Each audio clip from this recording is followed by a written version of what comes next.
So we had an issue with the Jeep TJ again. The track bar bracket broke, as y'all saw in the previous videos if you watched it. The track bar weld broke, so we had to re-weld it back up because we're getting a vibration in the front end. Well, it turns out the vibration in the front end was due to the tires being out of balance, and they were so out of balance after I rotated them that the front end was just like having this horrendous wobble, and it broke the track bar bracket. And exchanging from the vibration from the track bar bracket, once we fixed it, it went to the upper control arm bracket and it broke the upper control arm bracket. Since it broke that bracket, I figured, well, in 6 months I was going to replace all the tie rod and drag link ends on the front of it. But since this went ahead and broke, and I'm going to go ahead and replace it because this is the second time that it broke. It actually broke once before and we welded it back up, and it broke above the weld this time. So I'm not going to just keep welding it as it breaks up and up. We're going to go ahead and replace it with the Barnes 3/16 upper control arm bracket. So we're going to take everything off and cut it off. Then we're going to put this on here. And while we're at it, we're going to go ahead and replace the linkage for the front end steering. It's not worn out to the point where it's horrible, but in 3 years I was going to go ahead and do it. In 2.5 years, might as well. Only thing we don't have is the Pitman arm drag link. It has it's back ordered right now, but this is the passenger driver tie rod, passenger tie rod, and then the passenger side drag link. These fittings you can't buy off their website. This is Rough Country. They're upgraded steering for the TJ. You can't buy these off their website. You have to call them and order them, and they're $35 per piece. And then we're also going to go ahead and replace the steering strut stabilizer. This was about $30, I think, as well too. We're going to go and replace this while we're at it. So this is the front end stuff we're doing. And then my idler the bearing has been making noise for about a year, but now it's starting to get to the point where it's chirping and making a lot of noise. So I figured while I'm already replacing the idler and I have it off, I might as well go ahead and replace the tensioner and the serpentine belt. So that's what we're doing today. We're going to do a little bit of maintenance on the Jeep and get everything right. And ever since I balanced the tires, that vibration and driveline shake and everything, it's gone. The drive is really smooth now, but because I already had this planned in motion and that bracket broke, might as well just get it all knocked out. So I guess let's get started on this.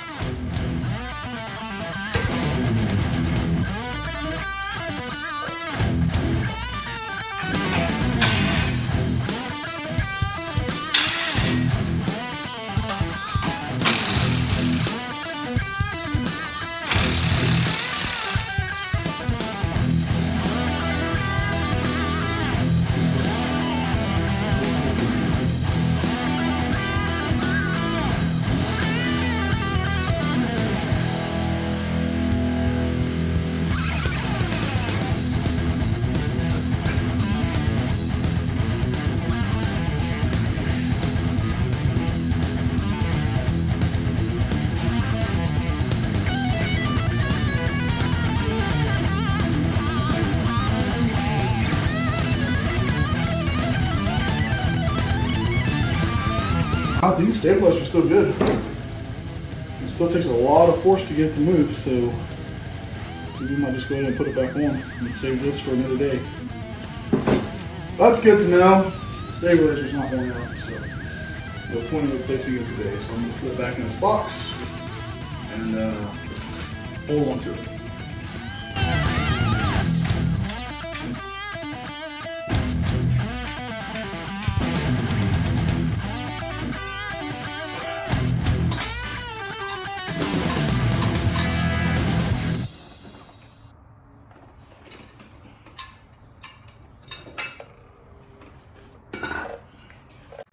That was really tight. I guess grime and dirt just seizes up. Plus, it's kind of a cold day, so a little bit of heat goes along with it, and it broke it right loose. So it doesn't take a lot of heat; just takes a little. I needed Richard's help, so wasn't able to record that part. But man, just put heat on it for like a minute, and just came right off. So that's a good deal. I'll show you all this. Here are the two, right? And here's the old one, here's the new one. I'm going to show you the difference here.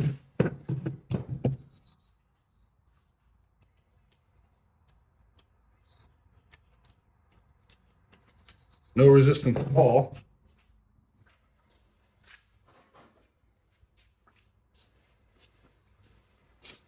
versus this one.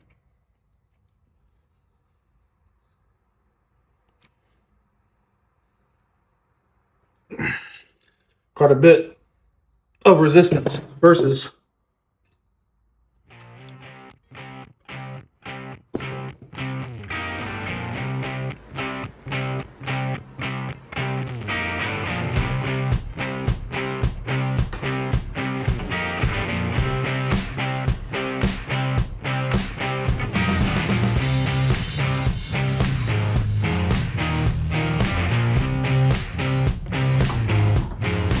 show them what you had to do to get this out, man.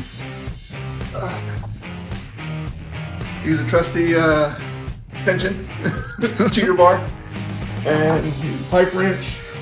Apply a little bit of heat to the area, a little bit of WD-40 to break it up some too. And we ended up just wedging the crescent wrench, adjustable, against the table because it kept straining on us. But it's moving now, so progress. That's all that matters.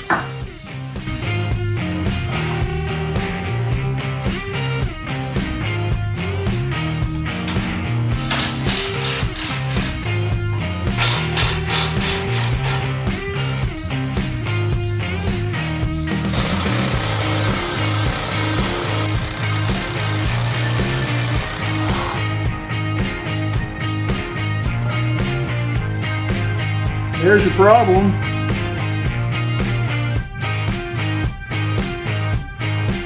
And this one actually broke on the inside, and I welded it up. And I broke them here. So originally it broke on both sides.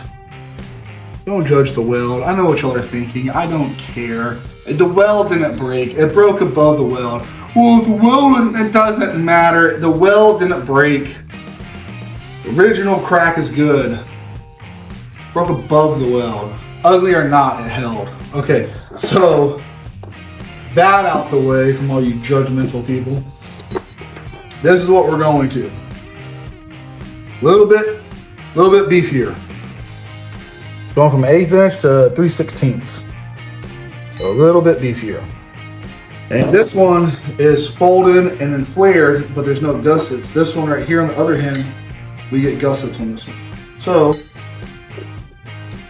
what I'm gonna do is I'm gonna clean up the axle tubing the rest of the way, and then I'm gonna figure out where this is gonna be positioned. Then I'm gonna get these tacked on here, pull it off, weld these out, put it on there, and weld it up. But we got a lot more cleaning up here before we're ready for that.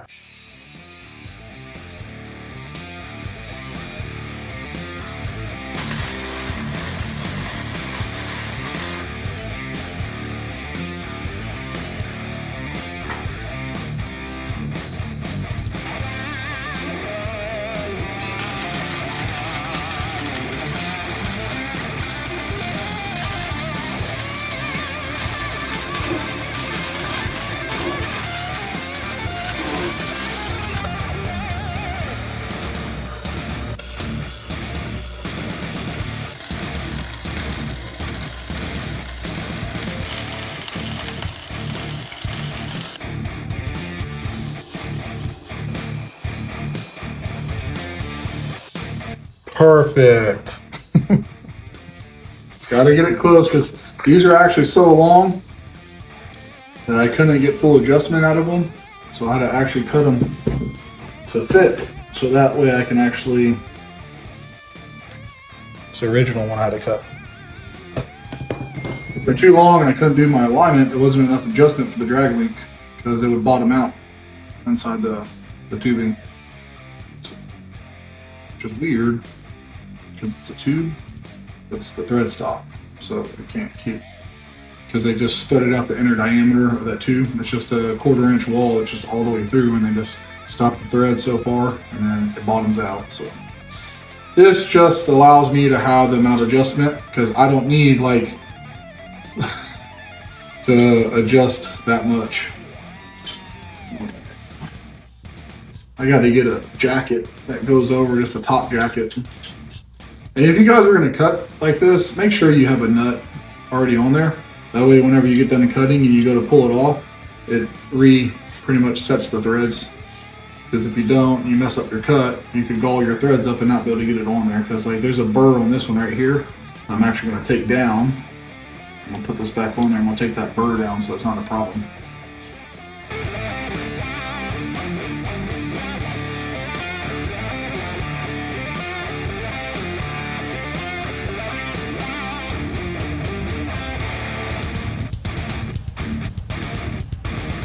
So I figured I'm already under here and have everything off. Might as well paint it. So I went ahead and paint my track bar, my drag link, and my tie rod so they look new again. I'm not big on gloss paint. I much prefer like a flat black. Just depends on the application. So like, I like flat paint because there's no reflection. So you can actually see the paint and you can see the item that you're looking at. When things get too shiny like black, it just becomes reflective like a mirror. And you can't actually see the beauty of what you're looking at because you're too busy looking at all the reflections in the vehicle or whatever the item is. So, but this already came flat, high gloss, and because it's the undercarriage, I don't really think it's that big of a deal for me because that's how it came in.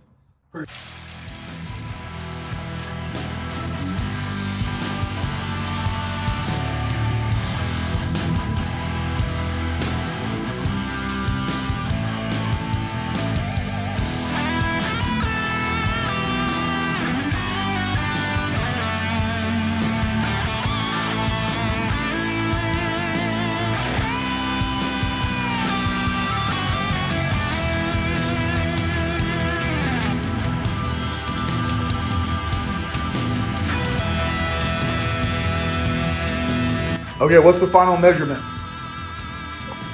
For the front, we're looking like 60 and 9/16. Okay, let's see what the rear is. The rear, hopefully finally. Yep, 60 and 5/8. Awesome. So 16 towing. So we gotta put the wheels back on. We got everything put on with the steering strut stabilizer, so all we have left to do is put the wheels back on and go test drive it, and then put the steering stabilizer on once we get the drag link adjusted. So far, looking good.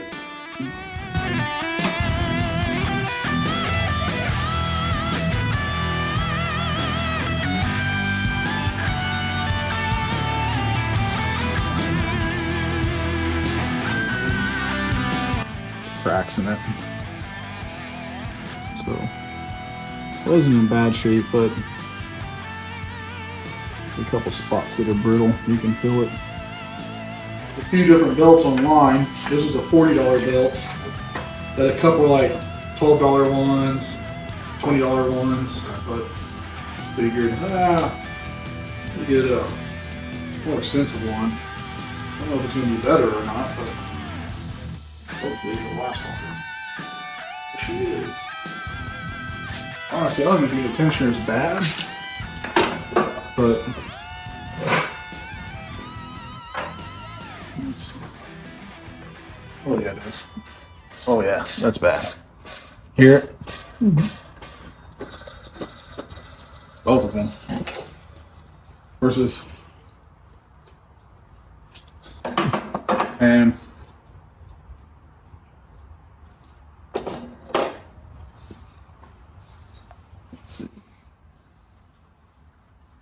Alternator sounds good. That's good. Water pump is good. Air conditioning clutch makes a little bit of a noise. Not bad though. All right. Well, yeah, I definitely say these two are time to replace. I've been needing to do it for a while, but I haven't.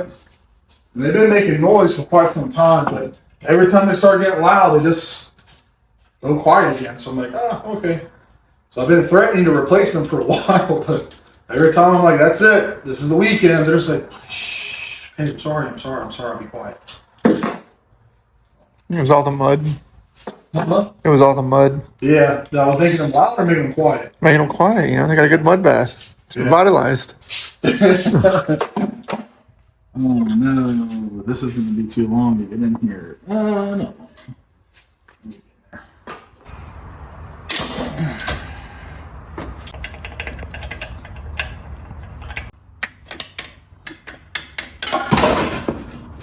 There it goes. Just scuffed up my new paint job on my freaking tie rod.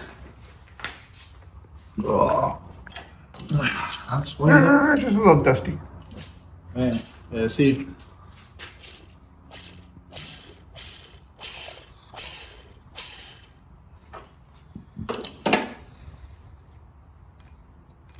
And there's people out there that just replace the pulley, which is fine if you do that. There's nothing wrong with just replacing the pulley.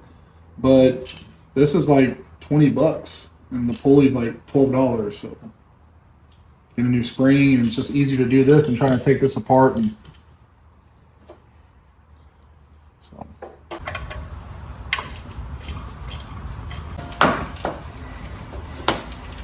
so I bought this pulley like apparently the Christmas Eve of 2020. And I didn't realize it's been that long, but you can see the picture on the front. It's an idler. It even says an idler pulley, right? This side right there, English, right? Idler pulley. And then you have this one right here. Idler pulley. Same thing, right? Same box, same package, everything. Part number's different though. Now I asked for idler pulley, and then they gave me the tensioner pulley, which I guess I could just replace that one now, right? But I didn't. Then I go there to tell them that, and they want to tell me, no, this is the idler pulley. It's like, no, this is the tensioner pulley. It's an idle pulley, yes, but this is the tensioner pulley. They want to argue with me. No, that's the right one. I was like, no, this one is significantly bigger in every way. They want to argue with me until finally they started pulling the boxes, and then they found the idler pulley. They're like, well, that's weird.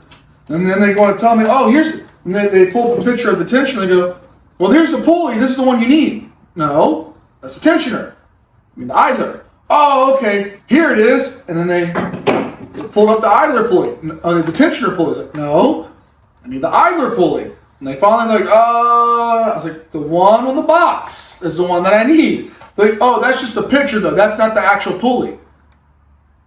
It's the one that I need. So after this big, huge haggle, finally got the idler pulley. That was a headache. So now I have an extra pulley because I want to take it back. Because apparently, after you go a couple years, they assume, it's not new. But it's new, but it's just not their new.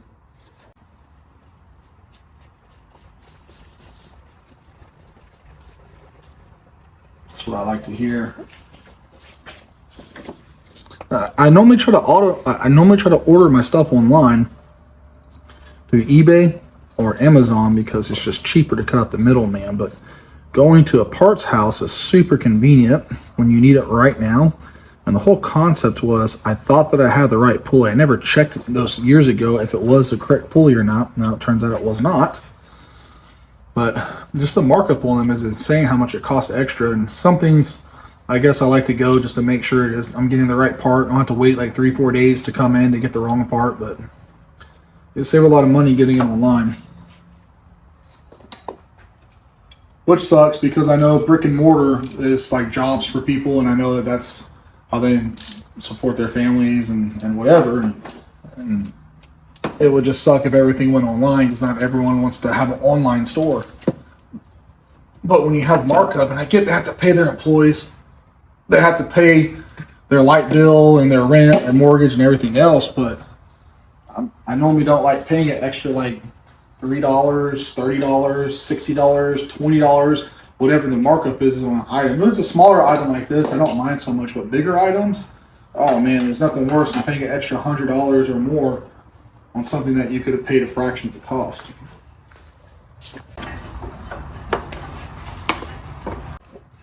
When I worked in a shop, I hated doing the belts, and someone would come in and I need a belt because their engines were always hot. So this was not possible to get in here like this and be comfortable because you'd be burning. But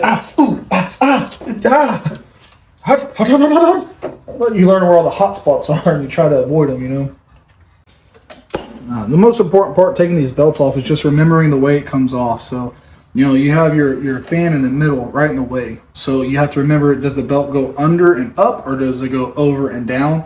And that's going to tell you how to put the belt on. When I first started putting this on, I went over the water pump, and I should have went under the water pump, and that's what was messing me up. And it took me a second to think about it and realize, like, oh, I'm on the wrong side of the pump. So now that we got that done and in the right place, I'm just gonna put this back on there.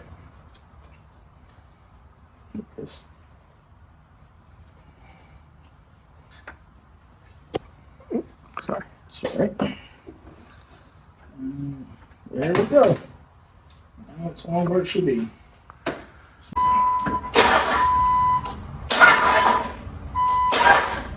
Good? Looks good to me so far. I'm gonna start it up. Hold on. Okay, I can see that one. That one looks good. Good. That's still around that one. That's over the top there. It's in that groove. Yeah, looks so far so good.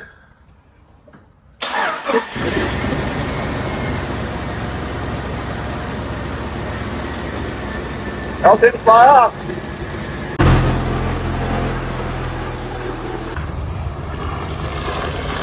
Off where it's at is how bad it's off. So let's go ahead and just get that adjusted real quick, and that should be it.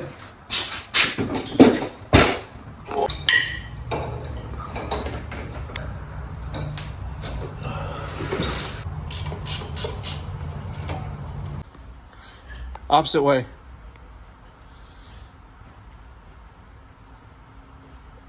All right, it's straight pretty much. Right there. Yeah.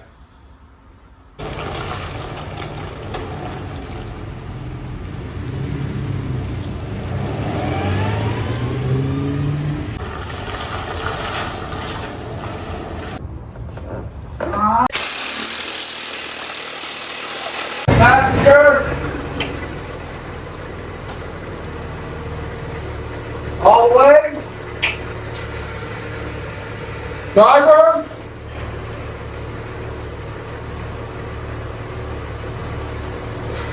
Alright, straightened up. Well, that's it for today. We got everything done that we wanted to do except for the drag link for the pitman arm because it didn't come in. Got everything back in place. We painted the track bar, the drag link, the tie rod, and the steering stabilizer because the old steering stabilizer ended up still being good, so now I have an extra one for later. And it's fun fixing stuff, but I think it's a little bit more fun breaking stuff. And seeing as if that bracket broke, we got a chance to get underneath there and upgrade it and make it better. And all this stuff was going to be done within 6 months from now, but we went ahead and jumped the gun since we had to do it anyways. So since we already had everything off, we might as well go ahead and do it. But like I said, fixing it's fun, but breaking it is a lot more fun. So let's see if we can get out there in Missouri here in a couple weeks and get some pretty good footage of some of the trails, and hopefully we don't break nothing. But if we do, we'll get it fixed. So, but all right, guys, that's the video. Thanks for watching.